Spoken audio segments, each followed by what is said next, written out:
Assalamualaikum warahmatullahi wabarakatuh. Selamat pagi anak-anak semua. Bagaimana kabar kalian hari ini? Alhamdulillah, semoga kalian dalam keadaan sehat walafiat semua.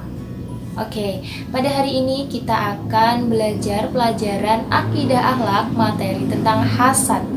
Namun sebelum kita mulai pembelajaran, alangkah lebih baiknya kita berdoa terlebih dahulu. Oke, berdoa mulai. Bismillahirrahmanirrahim. Raditu billahi robba wa bil islami dina wa bi muhammadin nabiyya wa rasula. Rabbi zidni ilma warzuqni fahma. Amin ya rabbal alamin. Oke, untuk selanjutnya kita akan belajar materi tentang hasad. Namun sebelumnya, Ibu akan bertanya deh, apakah kalian sudah tahu apa itu hasad? Hasad itu merupakan suatu akhlak tercela, yaitu iri atau dengki. Nah, siapa di antara kalian yang mempunyai sifat iri atau dengki? Sebaiknya dihilangkan dan jangan diteruskan, karena itu merupakan sifat yang sangat tidak baik. Karena itu sifat tercela dan itu sangat tidak disukai oleh Allah Subhanahu wa taala. Buat kalian yang punya sifat iri atau dengki, itu nanti bisa menimbulkan penyakit hati tersendiri. Dan itu nanti juga dapat menimbulkan dampak yang tidak baik buat diri kalian semua. Nah, makanya pada hari ini kita akan belajar materi tentang hasad. Nanti kalian bisa memahami apa itu pengertian hasad, terus nanti bagaimana ciri-ciri hasad, kemudian dampak dari hasad tersebut, dan lain-lain nanti kita akan bahas pada materi hari ini. Nah, materinya nanti akan Ibu share melalui video pembelajaran yang nanti kalian bisa simak dengan baik dan kalian perhatikan secara seksama. Langsung saja kita lihat videonya. Pengertian hasad. Kata hasad al-hasada dalam bahasa Indonesia sering diterjemahkan dengan iri atau dengki. Seseorang yang dikatakan iri berarti ia sedang dalam kondisi tidak suka dengan sesuatu berupa nikmat yang didapatkan oleh orang lain. Awalnya, ia berharap mendapatkan hal serupa untuk dirinya, lalu berlanjut kepada keinginan untuk memusnahkan nikmat yang ada pada orang tersebut. Perilaku hasad atau dengki adalah penyakit rohani yang terkait langsung dengan kejiwaan seseorang di mana ia tidak suka dengan nikmat yang ada pada orang lain. Ciri orang yang hasad, hatinya selalu gelisah. Kegelisahannya bukan disebabkan oleh kekurangan yang ada pada dirinya semata, tapi lebih dari itu, karena kelebihan yang ada pada orang lain.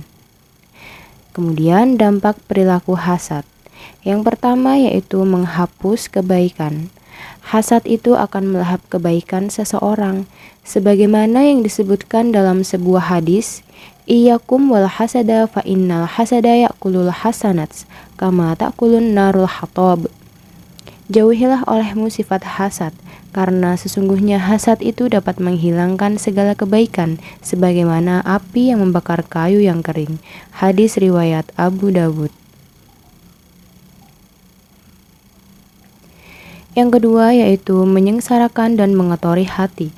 Kesengsaraan yang ada di dalam hati orang yang hasad, setiap kali ia saksikan tambahan nikmat yang didapatkan oleh orang lain, maka dadanya terasa sesak dan bersusah hati. Lambat laun, hatinya akan terisi dengan kebencian, kemarahan, dan tidak suka kepada hal-hal baik. Jika sudah demikian adanya, maka hati itu sudah hitam legam oleh dosa-dosa dan penyakit.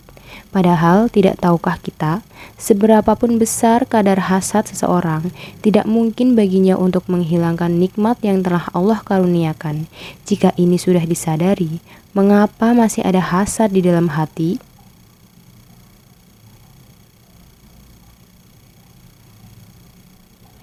Yang ketiga yaitu menyebabkan menolak kebenaran. Iblis menolak bersujud kepada Adam alaihi salam karena sifat takabur dan hasadnya kepada beliau. Demikian juga orang-orang Yahudi menolak kenabian Muhammad Rasulullah karena mereka memiliki sifat hasad kepada Nabi Shallallahu Alaihi Wasallam.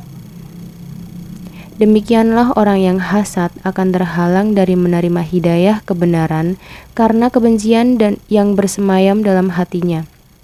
Karena itulah Allah Ta'ala berfirman, sebahagian besar ahli kitab menginginkan agar mereka dapat mengembalikan kamu kepada kekafiran setelah kamu beriman, karena hasad yang timbul dari diri mereka sendiri setelah nyata bagi mereka kebenaran. Quran Surah Al-Baqarah ayat 109. Yang keempat yaitu menyebabkan kufur nikmat. Hal ini karena orang hasad akan selalu melihat nikmat yang ada pada orang lain dan ia lupa terhadap nikmat yang diberikan Allah kepadanya.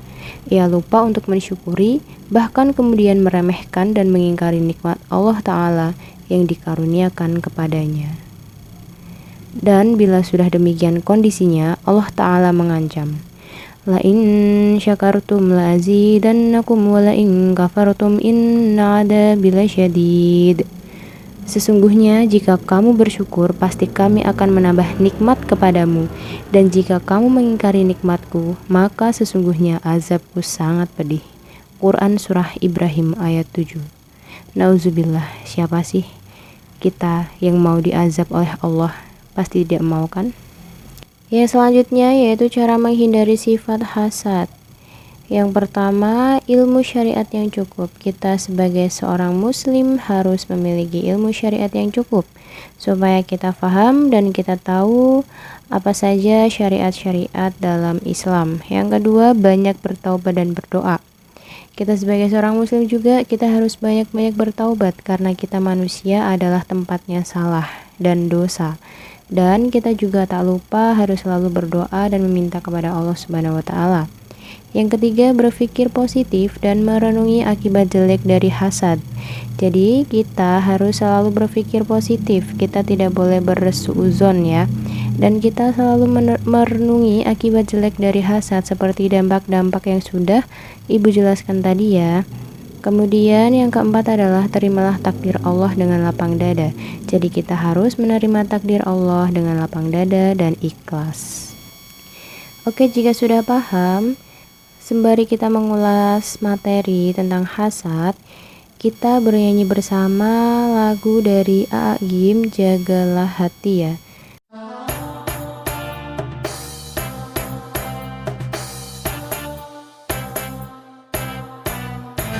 Jagalah hati, jangan kau kotori. Jagalah hati, lentera hidup ini. Jagalah hati, jangan kau nodai. Jagalah hati, cahaya ilahi. Bila hati kian bersih, pikiran pun akan jernih. Semangat hidup menggigih, prestasi mudah diraih. Namun bila hati keruh, batin selalu gemuruh. Seakan dikejar musuh dengan Allah kian jauh. Jagalah hati, jangan kau kotori. Jagalah hati, lentera hidup ini.